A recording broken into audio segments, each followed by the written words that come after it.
On today's show, let's talk more about some odds. Title odds. Odds of the Cavs winning the all-important Central Division and more. Let's dive in. You are Locked On Cavs, your daily Cleveland Cavaliers podcast.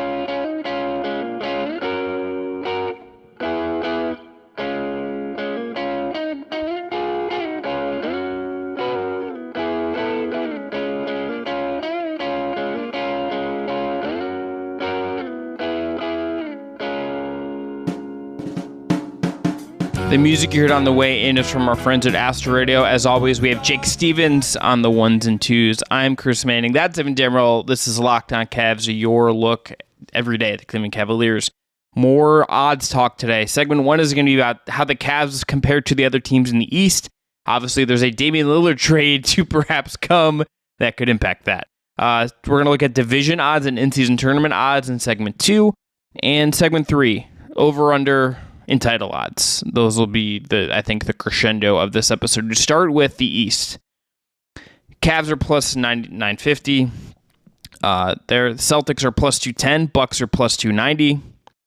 76ers plus 650. Cavs then at plus 950. Knicks at plus 1800.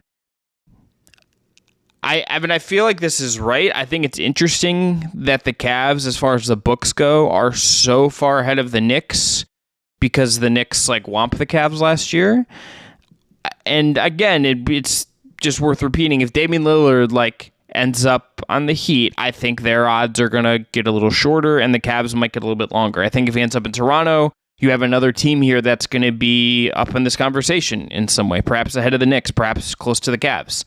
That's going to be a really good basketball team. So this is a little bit subject to change, but the Cavs being fourth, fifth in this feels right, even if this is a really good team. Fourth or fifth is reasonable coming off last year, I think, and how they went in the playoffs.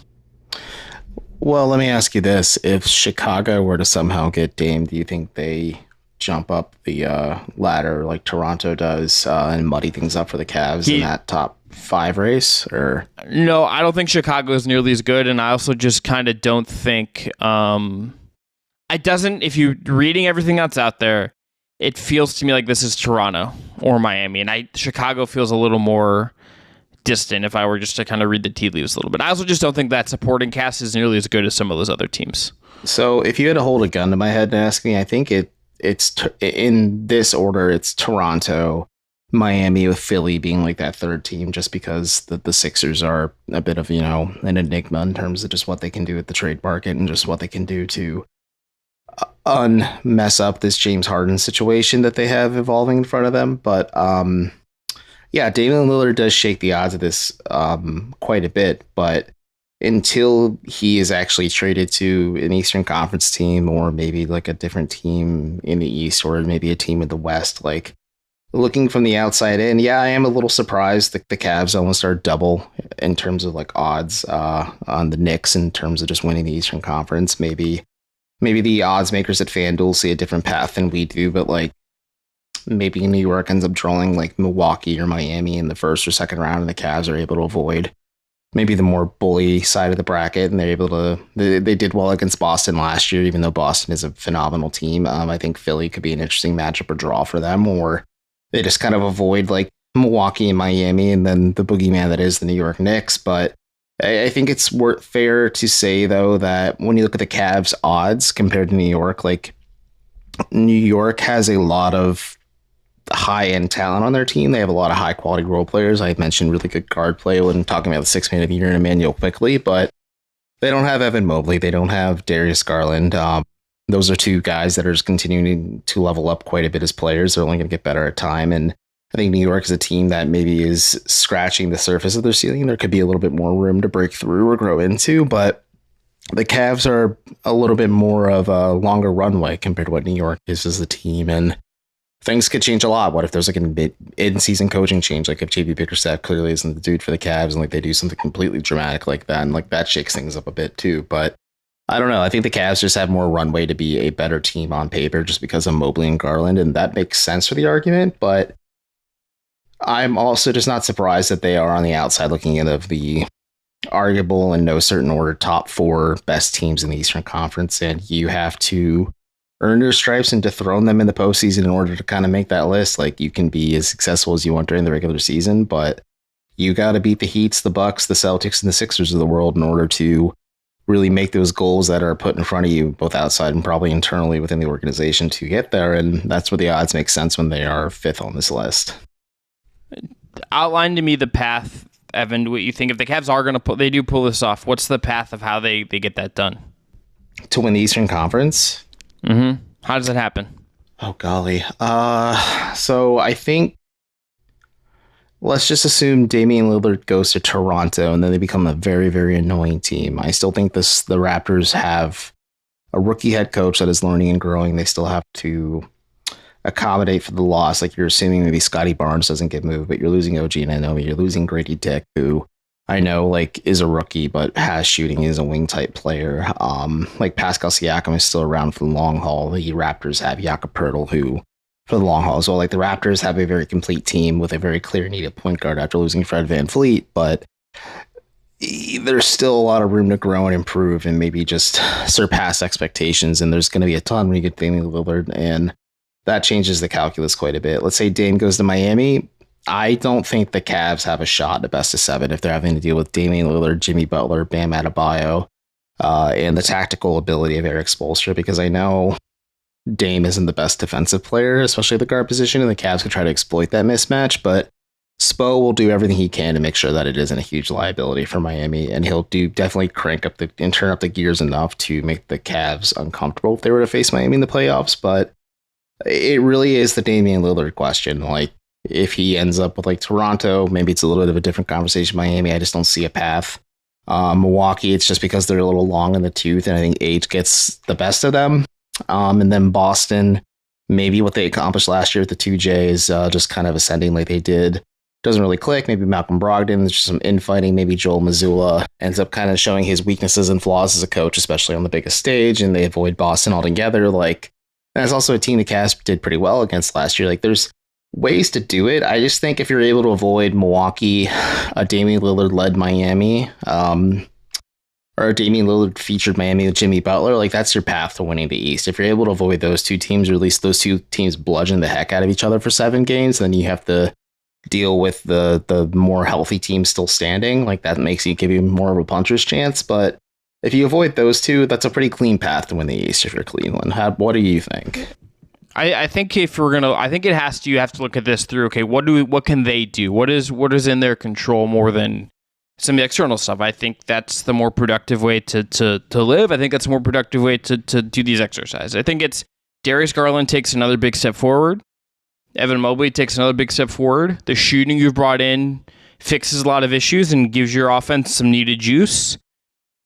And you get a little bit lucky, but you've learned from last year. Your team just functions better overall. Maybe there's one more trade to make to kind of reinforce some spots, and that's enough. And that your 2 best players right now, and then Mobley is the 3rd best. Those 3 guys all elevate themselves and carry themselves in a way that they didn't last year. And if that's enough, I'm a little skeptical based on last year. But that's the path. It has to be driven by your stars. It has to be about what they do. Because like if you're in a situation where you're trying to like having to avoid certain matchups, you're just not good enough to win. I don't think I would pick them against Boston or any of these other really good teams right now, or against Milwaukee. I wouldn't. But the path is going to be, does your star talent drive you in a direction that you can overcome some of those teams and hit these levels? And if that's Mobley and Garland and Mitchell, and they hit their peaks and everyone's healthy and just all kind of gels, that's how it's going to happen. Is that you just kind of the greater what you have here supersedes some of the challenges ahead of you. It has to be that more than you get the right path and get a little bit lucky.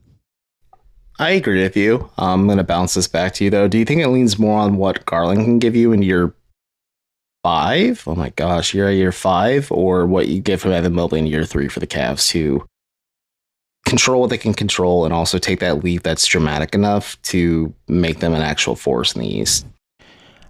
I would probably lean Mobley just because I think there's offensive utility from him we haven't seen that I think is needed for them to get where they're going to go.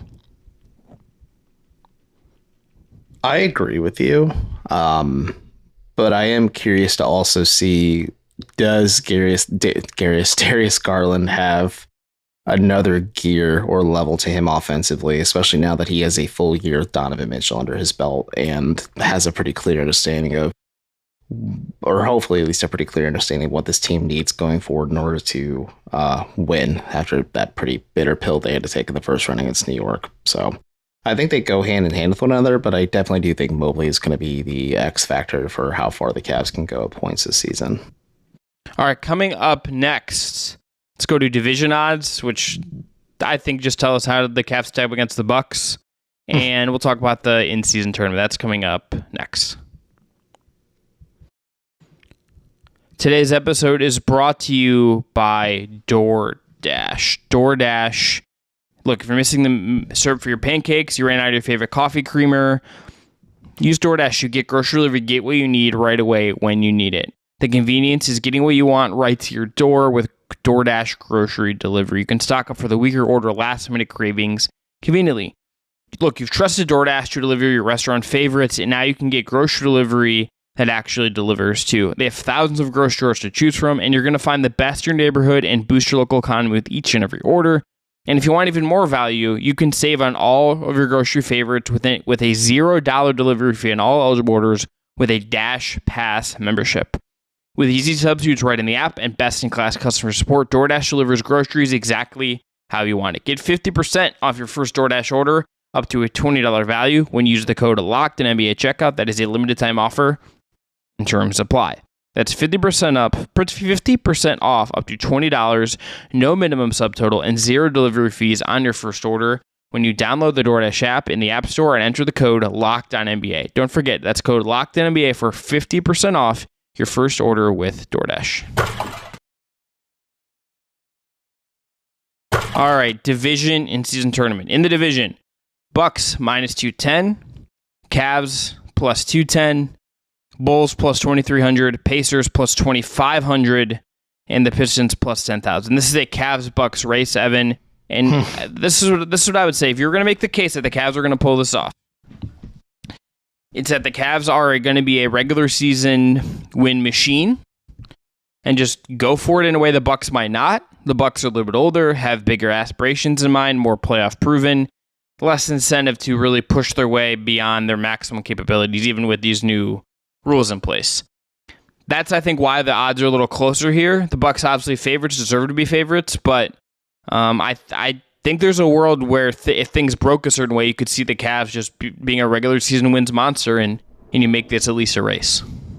Well, the Milwaukee Bucks also no longer have Mike Budenholzer at the helm, so regular season wins may not be the focus, and the Bucks actually lean on some of their depth to rest some of these older players, whether it is Giannis, Brook, Chris, Drew, you name it. But we didn't talk about Dame. Like, maybe Milwaukee gets Dame as well and really shakes things up too. But I think that's a really long shot. That's a really long shot. But like, it'd be fun. I mean, it'd be fun. That's a 2K. That feels like a 2K trade at this point with where we're at. Oh yeah, absolutely. But like, just saying, like, on paper it'd be fun. But I chuckle in looking at these odds because it clearly is a two-horse race between the Cavs and the Bucks for winning the division. Like you said, you tip your cap to Milwaukee because they have one of the best team players in the world, Giannis Antetokounmpo.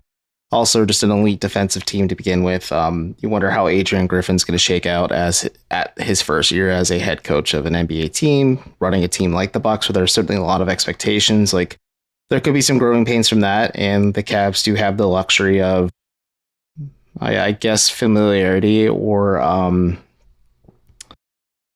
continuity. That's the word I'm looking for, where like more or less everything's the same in place in terms of just like your core guys, and then like Karis LeVert's coming back, of course, but then you're just trying to factor in the fits of role players like George Niang and Max Strus. So like, that's a little bit easier of a fit than a head coach trying to adapt his ideals and vision to a very veteran savvy team. And we'll see how that evolves from Milwaukee. And I joke, but like, Mike Budenholzer is a guy who really tried to win every single regular season game when he's in Milwaukee, and sure, he has a championship for it, but it also was some of the downfall where like you saw like the best of what you got from a lot of those Bucks or the Hawks teams he coached in.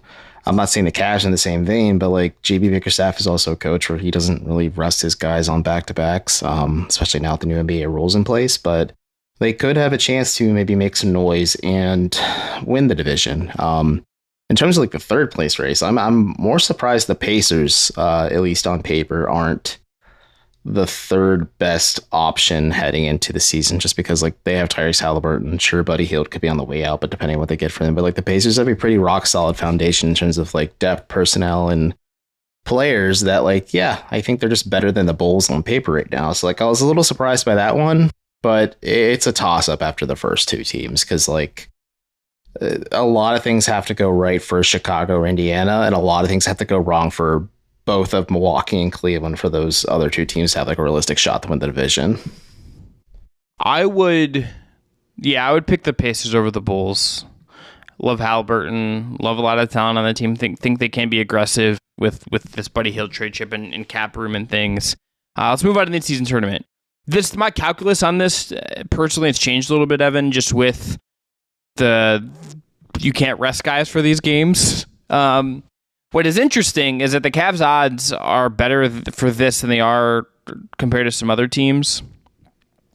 Celtics plus 850, Nuggets plus 1100, Bucks plus 1100, Suns plus 1200, Warriors plus 1400, Cavs plus 1400, Sixers plus 1400, Lakers plus 1400, Heat plus 600. The Cavs are really not like they're in like the tied for fourth best odds to win this, which maybe something about their group, but I really think there's a chance that the teams we think of as the actual title favorites for June are not the teams that win this. And I think that to me opens the door for teams like Cleveland, teams like Sacramento, teams of that ilk.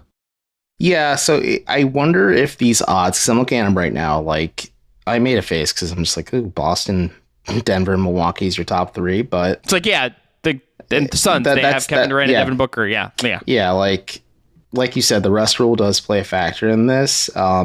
I wonder if it's just not fully understanding or having like a cohesive backlog of data and history of how the in-season tournament's going to function. Like, do we see those teams like Sacramento or maybe like the Knicks or even the Thunder, who I think could make a lot of sense as like a team that wins the in-season tournament, but like it also makes the playoffs, but isn't quite championship ready, but like makes the noise to get there.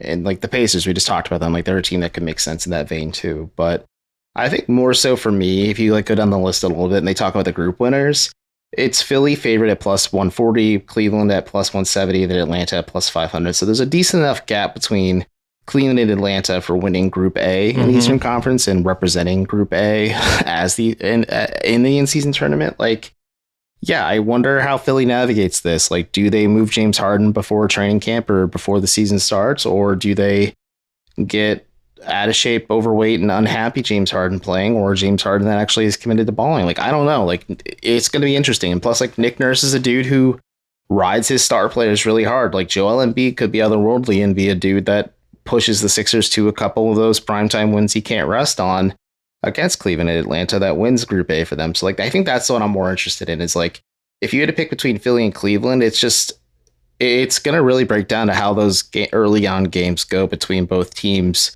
when they figure out this seeding and the placement for the in-season tournament. Yeah, and if you look at the other groups, like the Celtics are minus 145 to win their group, the Bucks are plus 110 to win their group, and the next closest there is plus 200 with Miami. So I give Miami in that group. So that group's more competitive. Like no other group. Like to this, I'm looking. I think no, it's okay. I didn't mean to laugh like I did, but like the way the Bucks are set up on FanDuel right now, it has the Hornets and the Wizards after. I'm like, how bad is this group? And then it goes Miami. I'm like, there we go. Yeah, it's like she gets to Miami and the Knicks, and like you just like Charlotte and the Wizards there for like a crappy sandwich. Because both those teams are, particularly the Wizards, are just absolutely a dreadful. For the Just Basketball show that I do with Brendan Clean, we did like our Wizard season preview. Got to tell you, very hard to like find things to get optimistic about with the 2020 through 2024 Washington Wizards. You're not excited about Kyle Kuzma and Jordan Poole. I'm really happy that their checks are clearing and they can do whatever the heck they want is what I'm happy with for those guys. But tough looks for a lot of everything else going on over there. But like these groups are going to be like, and look, I think one of the things that we don't know yet is that the regular season does have some chaos in it at times. Like sometimes you just lose a game you shouldn't. And that could turn these groups over, and that's kind of the intrigue with it. That doesn't exactly happen as much when you get to the playoffs and over the course of 82 games. But does it happen like in one of these groups, and that opens the door for someone? All right, one more break. We're going to come back, touch on title odds, and over-under. We're going to start with over-under wins because I'm going to argue why you should just hammer the over for Cavs.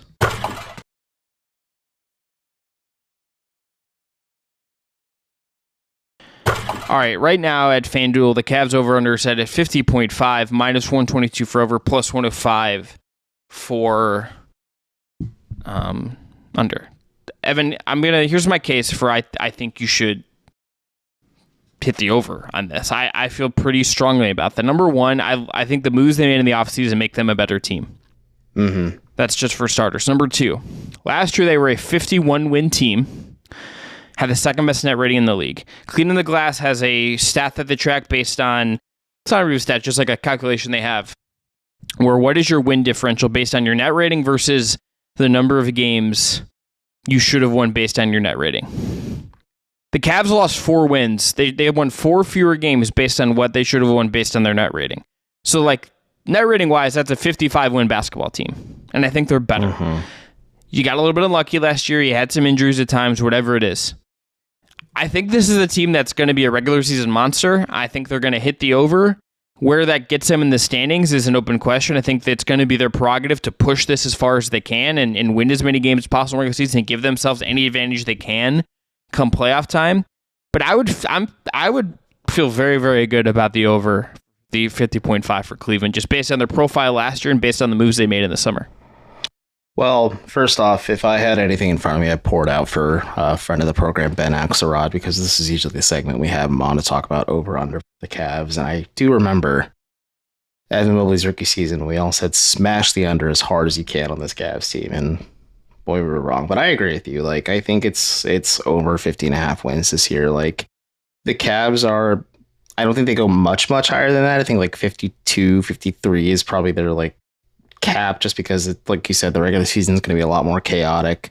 On top of it already being chaotic, and we talk about the teams that are ahead of them in the Eastern Conference standings, whether it's Philly, Miami, Milwaukee, or Boston. Like, those are teams the Cavs are going to be jockeying with and could maybe drop some to and also beat. And again, it doesn't matter how many games you win. At the end of the day, it's obviously important that you make the playoffs and also that you're healthy and make the playoffs. And it's going to be an interesting thought exercise. Like, the rules are in place, and JP Bickerstaff is probably, again, pro them. But how much do the Cavs prioritize regular season wins over being healthy for the playoffs? We'll see. But I think 50 is a surprisingly low number when they release like the win projections for heading into this season. Like, I was just like, oh, that's a little surprising because the Cavs on paper, like you said, had a great offseason and they are much improved offensively. They're a lot more cohesive offensively, and I think that's just going to naturally translate to more regular season wins for a team that, by all accounts, had a pretty great regular season last year.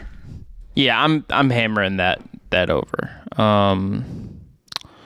I think this team is going to have every incentive to push for regular season wins in a way I think some of the other teams in the East are not, and I think there's a cohesiveness to what they're going to do that, like, even like Boston or Milwaukee, like, there's going to be changes that the Cavs, I think, don't have to deal with. Like, Strus and Niang, as far as additions go, are like pretty just plug and play. Well, yeah, you don't tailor your entire system to role players. You make the role players fit you, and there's a clear fit that those two have. Yeah, like Boston brought in Porzingis, and it's like their defensive scheme now cannot work the same because Marcus Smart is gone, and they have Kristaps Porzingis. They can't switch in the same way anymore. Again, the Bucks have a new coach. Like, Jason Tatum's going to be playing point for them. But, well, they have a lot of other good guards. I think they're going to be okay at guard. It's like, but like, then 2 of those bigs are going to get hurt for like 2 weeks at a time. It's going to happen where like Robert Williams and Porzingis are both out, and it's just like, all right, Luke Cornett, you're playing 30 minutes tonight, and the Celtics will probably be okay in the aggregate, but like, there's going to be some wonkiness that I think Cleveland, with some good injury luck, maybe that doesn't hit the bar. Title odds is finished there. Plus 2,000 to win the NBA championship next year. Here are the odds as of right now on FanDuel. Celtics plus 470, Nuggets plus 480, Bucks plus 600, Suns plus 650, Heat plus 1,000, Lakers plus 1,300, Warriors plus 1,400, Sixers plus 1,800, Cavs plus 2,000, Clippers plus 2,000. The Knicks, by the way, again, I just find this interesting that there's such a big gap in these numbers between Cleveland and New York. Knicks are at plus 5,500. It is interesting, and I wonder if a lot of that is the Evan Mobley effect or like the Evan Mobley growth and the Darius Garland continued like rise stardom wise. But this list makes sense.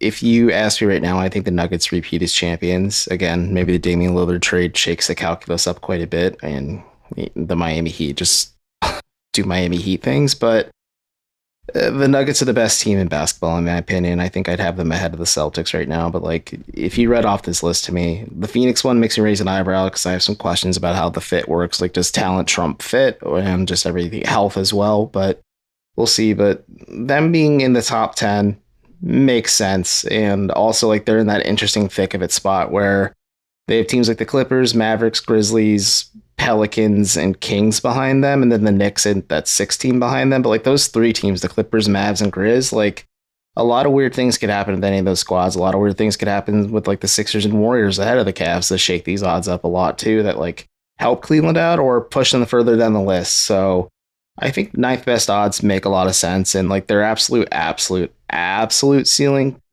possibly be like a conference finals appearance where they hopefully go down swinging, hopefully just like compared to how things went against New York last year against like a Boston or a Miami or a Milwaukee.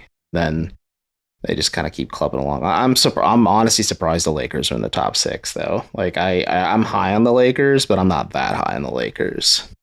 Big market, LeBron, rub, all that stuff. That makes sense. Yeah. All right, let's end there. I'm Chris Manning. That's Evan Dammarell. We'll be back at you on Friday with a mailbag. Drop your questions in if you have not already. Still time to get a couple more in, so please do that if you haven't already. And we'll talk to y'all then.